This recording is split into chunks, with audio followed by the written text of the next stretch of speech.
It's Monday, and it's been super hot lately.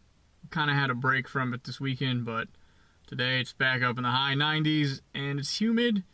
I'm not sure if the chlorine feeder is fixed yet, so I'm not sure how the pool's going to look, but we're about to find out. And the pool looks gorgeous. It is super crystal clear and nice looking.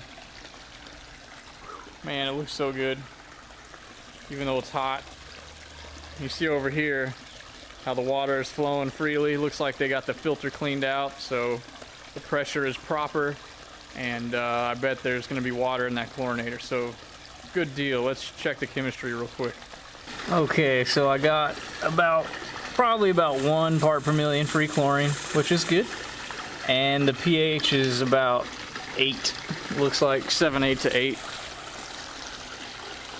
It's really hard to tell sometimes, especially in the camera, but try to hold up to a white background here.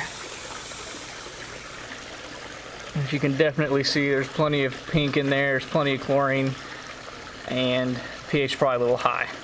So I'm going to do the regular maintenance chemicals and add a little bit of acid as well.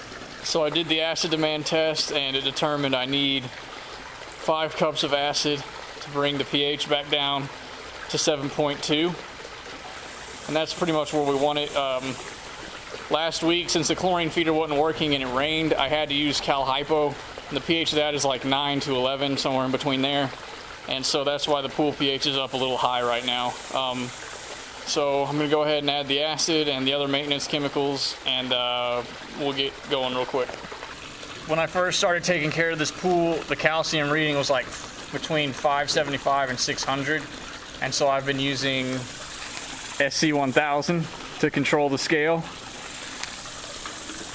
And recently Orinda told us that we need to adjust the dosage rate down here. Instead of 6 ounces per 10,000 gallons every month, it's 6 ounces per 10,000 gallons every 2 weeks. So I need to start that new dosage rate now. And so I need about 9 ounces of this, and I'm going to add it into the spa.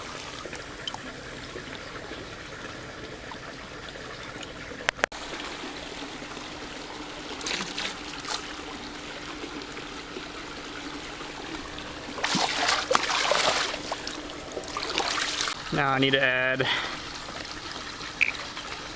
about 8 ounces of CV700, regular normal maintenance of that.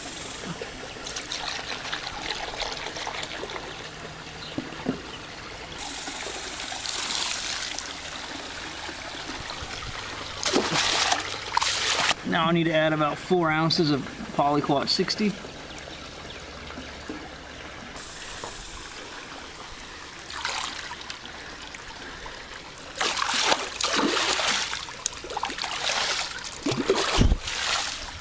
Now, since the pH is high, I need about 5 cups of acid. So I'm going to do 2 cups at a time.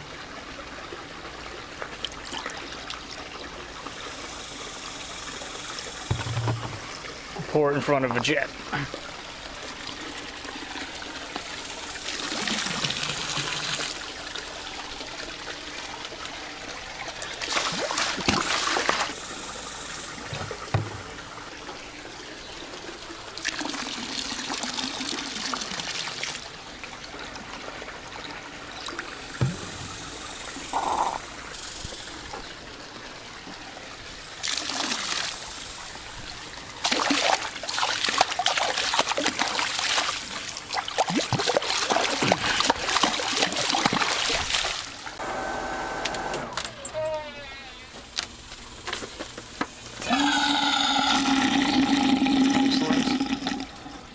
Since my chlorine is still at around 1, I'm just going to add 1 tablet again this week because it seems to be holding pretty well.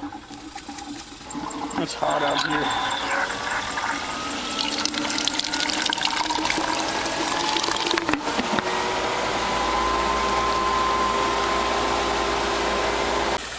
Anytime you add like acid, and you might think you get a little bit on you, even if you have a glove on, just, you know, go to a part of the pool that you didn't add any chemicals to and sort of rinse off your hand, because you definitely don't want to burn it.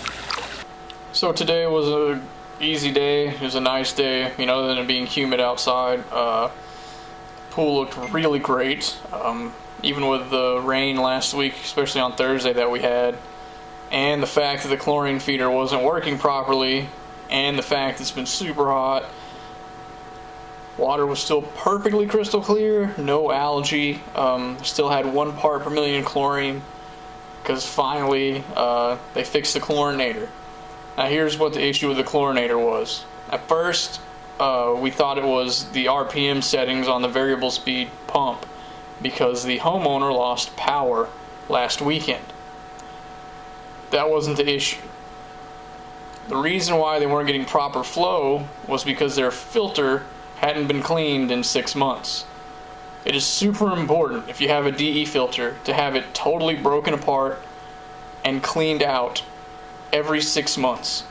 Otherwise, you'll have pressure problems. Nothing will flow right, and your pool will not circulate properly. This leads to all kinds of problems. So that's why the chlorine feeder wasn't filling up with water. It was because the filter needed cleaning, and there was just too much junk in there, and the pressure was too high for there to be proper circulation. Got all that fixed up now. Everything looked great. I did the regular maintenance doses of all the chemicals I normally do, and then I had to make an adjustment to the SC1000 dose because I was given new instructions by Orinda. The calcium hardness in the pool in the end of March, when I first started taking care of it, was like close to 600, and now it's down to like 350, and it's because of the Supreme Plus and the SC1000.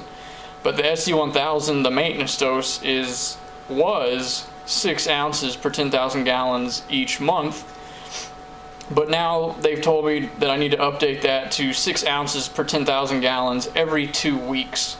But the stuff works incredibly well. We've cut the calcium readings in half. And it's not actually removing calcium from the pool water per se, it's just controlling and corralling it. And so I'm actually getting lower calcium readings because it won't show up on the test because it's being blocked by the SC1000. The scale in the spa is getting better steadily every time I add a new dose, and I would imagine in a few months it'll be almost completely gone. So all in all, a good day today, and I'll see y'all on Thursday when we check up on the pool for the weekend. Y'all have a good Monday.